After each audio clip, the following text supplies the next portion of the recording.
My name is Maria and standing here with Kimberly from Pillar Technology. Hello. Hi. Hi.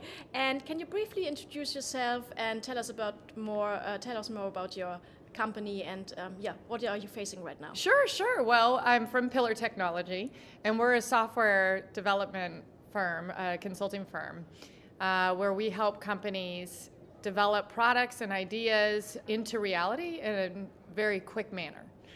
We have a philosophy of speed to value. We provide speed to value to our clients very quickly through software development. Okay, and so very agile in this department. Yep, exactly. So customers can come to us with just a wild idea, and we will help them through the design thinking and the personas and the journey, and then flip it over into execution. But we fuse our people, we fuse our developers and our artists together to go into execution. Okay, yeah, because you said, in an agile way and combining like developers and artists, which don't normally mix. Right.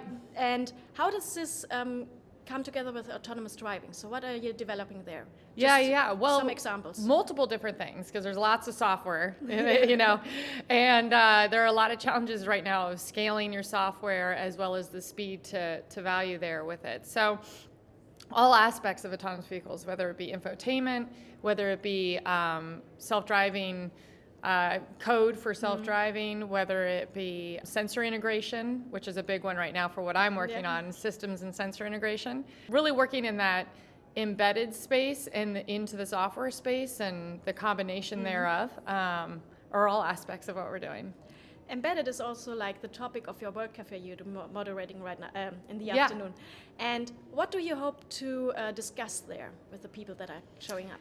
Well, I would like to discuss, a lot of it is, I think many companies are really focused on the emerging technologies, what's out there and what they can do with it, but we haven't really tackled the how as much, and how do we develop all this software, all these sensors with vendors that are global, not necessarily working together in a very timely fashion. So I'd like to get from the people that are attending my World Cafe, how are they going about this? What are the plans? What's the roadmap? What do they see in the future? And really also not only get information from them, but also provide information and kind of provide inspiration to really consider the how a little bit closer. So what would be a perfect how, so to say? Yeah, the best approach is to do thin slices. So really taking what you need to do. So we have philosophies where we use test-driven development and we use continuous integration. So we develop our body of our test scripts. Then we do our code and we're continuously testing it. But in the process of that, really taking thin slices. So not trying to do too much at once and providing value very quickly in a very small slice, and then adding on to that and adding on to that. So like a Scrum way of thinking, more or less. Exactly. But then adding the Scrum way of thinking into the embedded world, which is sometimes complicated because hardware takes forever to make, right? You've got lead times, you got physical product. So how do you code for something that doesn't exist yet? So philosophies behind sticking that agile piece into the embedded world, and how do we go about doing that, and what are the best practices? So sort of swapping stories and case studies on what people have experienced and sharing that. And what is your wish for autonomous driving in the future? Let's say 5, 10, and maybe 40 years from now. Well, I hate driving. I will be the pilot person for any autonomous vehicle. Maybe a fleet for me, because the bigger the better. But I would love to see it anytime soon, especially since I'm making a lot of trips between Columbus and Detroit. But also even my children. I have an 8 and an 11-year-old, and it's really interesting to see. I remember about 3 years ago, people were saying my 11-year-old, at the time 8, will not need a driver's license by the time he's 16. But that's starting to change. I think reality's hitting in the complexity of autonomous vehicles, and seemingly I think he will need his driver's license, and then it'll be interesting to see if the 8-year-old does. So I've been really watching the progression of autonomy closely in relative to my children's age and what they're going to experience and see. But I guess my dream is to be able to work and sleep while getting somewhere. So more like a train, but more personal. Yeah.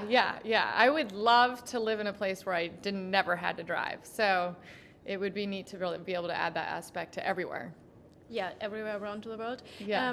But will autonomous driving, because you said like for people who don't like to drive or want to drive and work because of all the responsibilities they have.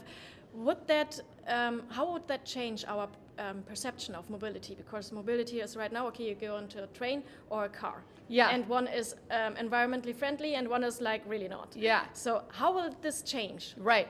Well, I think that over time, what we're going to see is mobility is not the definition as we know it today. So mobility to me is a movement of a human through space and time, which doesn't necessarily say any mode of transportation in a sense. It's not a car.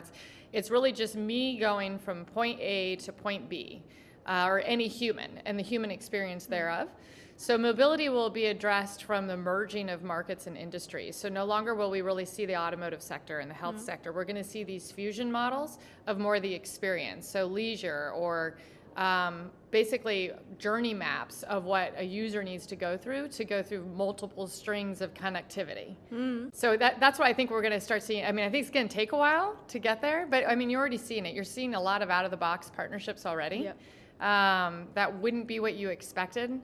I think the insurance industry is going to play a major role at being a node between all of that. So it's going to be fun to watch. I think it's going to transform, and there'll be some surprising aspects to it. So it's more like connectivity than mobility, like the buzzword that we should use. Yeah, in order to make human experience better. You know, I mean, the eye of the human will be more consideration than features that we're developing into it. Yeah.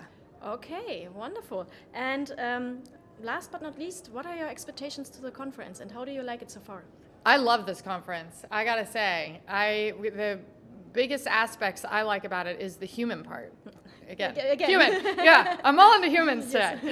No, I mean, because what you guys set up as these like little quirky little side things, which is really fun, really makes it so you build relationships. And I mean, like I was here last year, and I've seen like 10 people that I met here last year, and it was like we're old buddies, you know? And so cool. I think that the relationship building, the aspect of the networking and the peer-to-peer, but what that does is it opens it up for this non-competitive ground, where people are sharing in a world of like, let's just build this together. Let's share with me what you've learned. I'll share what you've learned, you know, within the guidelines of what we're allowed to share. Of course. And let's move forward with this. So I'm really looking forward to all of that aspects of it.